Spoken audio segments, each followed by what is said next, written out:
Pak Ketua. Ya, Luis. Waduh, lagi santai nih ya? Ya, lagi ngomong cucu. Ngomong cucu ya. Ya, mohon maaf Pak Ketua. Kita ngobrol-ngobrol sedikit. Ya, ngobrol ringan sedikit ya. Baik, Luis. Baik pemirsa CB News dimanapun berada, hari ini kami berkesempatan berbincang-bincang dengan Ketua Komisi 3 DPRD Kota Probolinggo. Siapa lagi kalau bukan Haji Agus Rianto atau Agus 32. Ya. Apa kabar ini Pak Ketua? Alhamdulillah baik.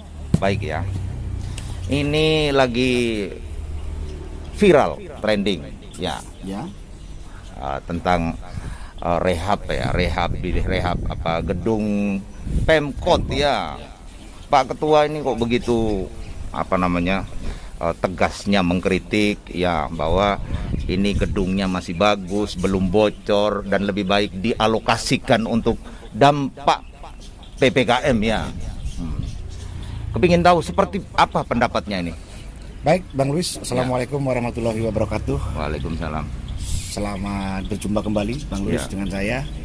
Tidak bosan-bosannya saya selalu mengingatkan kepada teman-teman media yang profesional, yang pertama ya. Terus yang kedua, memang banyak pertanyaan-pertanyaan dari beberapa pihak berkaitan dengan rehab gedung wali kota atau lebih tepatnya gedung pemerintah daerah Kota Probolinggo.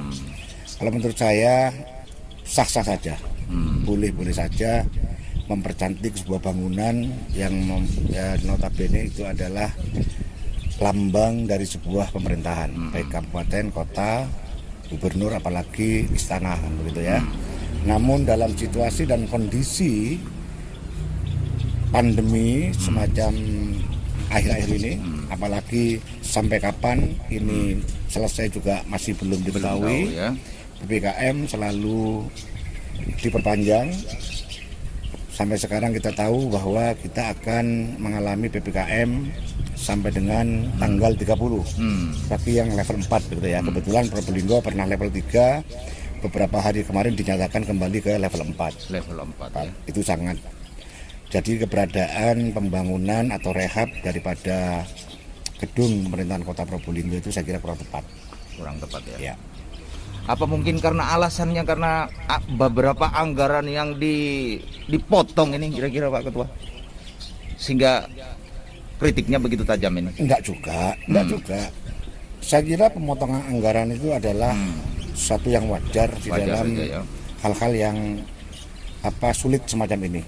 Masyarakat sekarang butuh makan, butuh kerja, semuanya, pedagang kaki lima, pedagang kecil, semuanya, kecuali yang bekerja di sektor formal seperti TNI, Polri, PNS mungkin, termasuk saya sebagai anggota DPRD, kan begitu.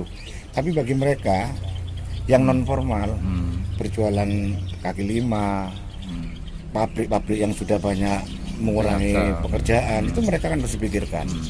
Tapi di satu pihak, gedung yang masih begitu bagus, begitu megah, ya ndak bocor, ya ndak kena gempa, ndak miring lagi nih. Ndak miring, tapi ya kok diperbaiki. Sebetulnya tidak ada masalah, cuma situasi dan kondisinya yang tidak tepat. Saya kira begitu. Begitu ya. Kan lebih baik anggarannya bisa digunakan untuk yang lain.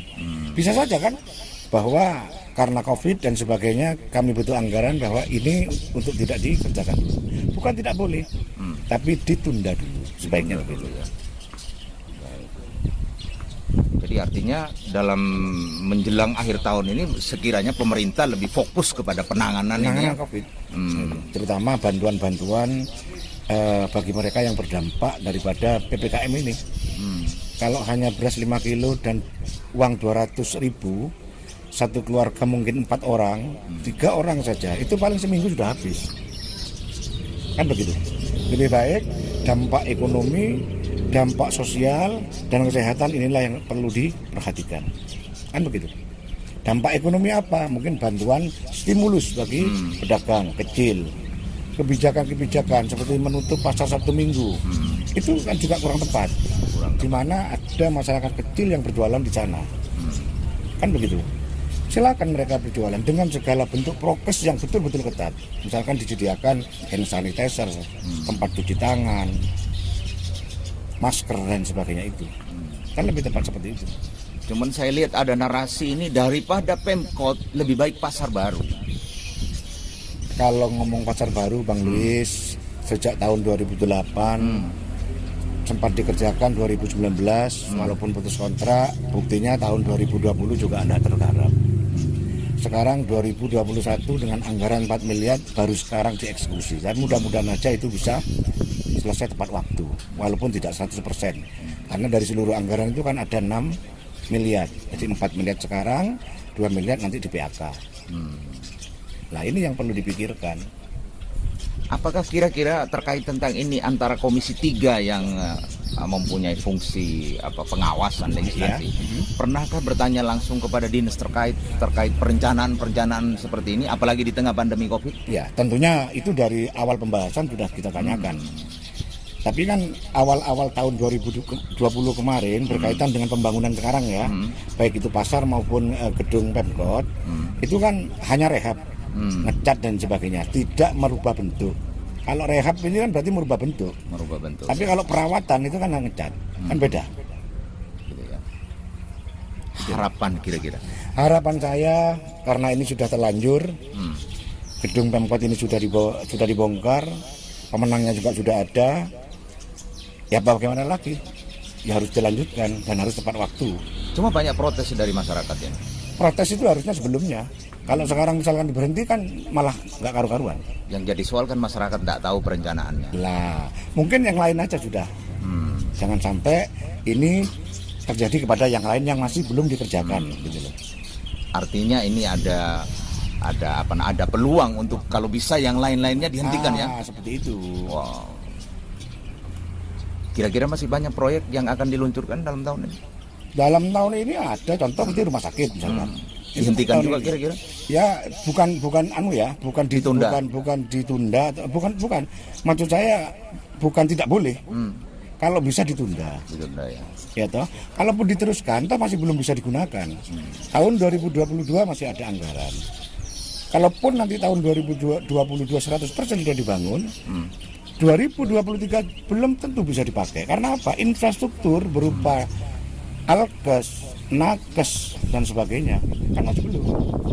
Sedangkan pandemi ini kapan mau berakhir? Kan begitu. Jadi sekali lagi Bang Luis, kami legislatif bukan berkapasitas untuk menghentikan atau bagaimana, tapi paling tidak dipikirkan ulang untuk tidak dikerjakan tahun ini, fokuskan saja kepada penanganan COVID. Mungkin anggarannya bisa direfocusing, itu kan DAU itu kan. Saya kira tidak ada masalah. Gitu ya. Bukan karena alasan beberapa anggaran termasuk perdinnya Dewan dipotong ini, bukan itu. Sudah saya katakan tadi bahwa suatu keniscayaan bahwa anggaran di tiap-tiap dinas, termasuk di anggaran di sekretariatan Dewan, itu monggo-monggo saja. Yang penting sasarannya ya. Sasarannya tepat dan betul-betul untuk digunakan kepentingan masyarakat seluas-luasnya. Kalau di Dewan saja bisa direfocusing, dinas-dinas lain bisa direfocusing, kenapa pembangunan rumah sakit yang sebegitu besarnya, prestisius itu kalau tidak salah, ya 182 juta. Dari total kalau tidak salah 205 juta itu menurut perhitungan kami di Dewan. Cukup besar kan? Besar sekali. Kalau buat nangani COVID makan dan minum masyarakat dalam 6 bulan ke depan kan cukup ya. Baik, terima kasih Pak Ketua. Semangat terus. Siap. Demi masyarakat Probolinggo ya. Semangat dan berolahraga terus. Baik pemirsa CBTV News, demikianlah bincang-bincang kami, obrol kami dengan Ketua Komisi 3 DPRD Kota Probolinggo, Bapak Haji Agus Rianto, terkait tentang dampak daripada PPKM dan juga tentang infrastruktur yang mungkin bisa dibuatkan satu kebijakan untuk menunda ya, dan difokuskan kepada penanganan COVID-19 di Kota Probolinggo. Demikian yang kami laporkan dari Probolinggo, Jawa Timur, CB News untuk kita semua.